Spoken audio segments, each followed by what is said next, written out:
So Iowa Republican Senator Chuck Grassley is here. And, sir, good morning to you. It's been a minute. Thanks for coming back here. You heard the statement from the former president. Here is Dan Goldman, Democrat from New York, who echoed the same thing. Watch here. The bottom line is this is also a distraction. The idea of focusing on President Biden is a way of distracting from Donald Trump's efforts to completely undermine our democracy. You won the election. Let's move forward. But if we're going to move forward, do it lawfully and don't try to bring us back to Joe Biden. Sir, you can respond to that and tell me this. Do you think Republicans are onto something here? I think that the president made a wise decision that the Department of Justice ought to get to the bottom of it.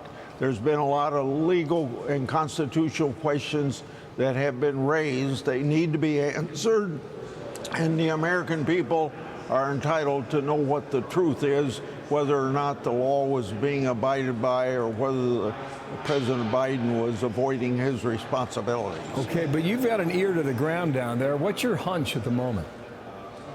My hunch at the moment is that they're going to come up with a lot of things that the president did not sign, maybe thousands of things that's signed by autopen, and if that's the case, it would raise a lot of questions about the thoroughness when 2,500 people were pardoned, including people with a murder conviction.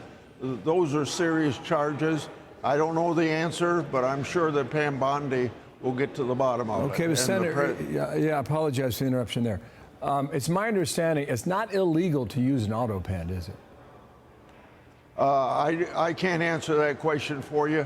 Maybe I should be able to, but I can't, and I'm not going to comment on something I don't know for sure. Okay, so what the president's talking about is 200 judges appointed to federal benches, the issuance of more than 1,000 presidential documents. There are questions about pardons, et cetera, and we'll see where this goes. In the meantime, the former FBI director, Christopher Wray, when he was in charge, there were some doubts on behalf of Republicans about looking into radical traditionalist Catholics in America. And he eventually copped that there was one FBI office in one part of the country that had this particular memo. Here he is about 2 years ago on the Hill answering that. The only involvement of the two other field offices was the Richmond authors of the product included 2 sentences or something of thereabouts referencing each of these other offices' cases, and they sent those sentences about the other offices' cases to them, not the whole product, and asked them, hey, did we describe your case right? That's all the other offices had. So it was a single field office's product, and I stand by that. Senator, you were in that hearing. You're knee-deep into this issue now. Was he telling the truth? Yeah, he's lying, and he ought to be follow-up, because if people that lie to Congress aren't held accountable, it just encourages more people to lie. But the fact is that we've had whistleblowers come to us since this famous Richmond memo was made public. We found out that 13 other documents went out, and at least 1,000 people had access to information that presumably was following up on some things that the Southern Law Center, Poverty Law Center, was telling people that the Catholic Church needed to be watched because it could be considered a terrorist organization.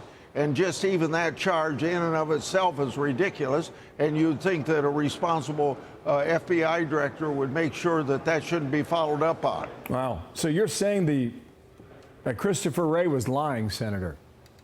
Yeah, he was. How come? Well, he said that there was a memo that just went to the Richmond Law Center, and I gave you the figures that 13 other documents went out, and it went out to 1,000 people. That's more than just Richmond. Why would he not be square in his hearing then, under oath? It could be. I suppose the only excuse he could give me for accusing him of lying is he was going by the information he had at that particular time. But it seems to me that just the issue of the Catholic Church being considered a terrorist organization or terrorist activities by the Southern Poverty Law Center ought to be enough to raise questions of how ridiculous it is in the first place that the Catholic Church or Catholics ought to be watched. Well, should we expect more from this senator? I would, well, first of all, we've got the information.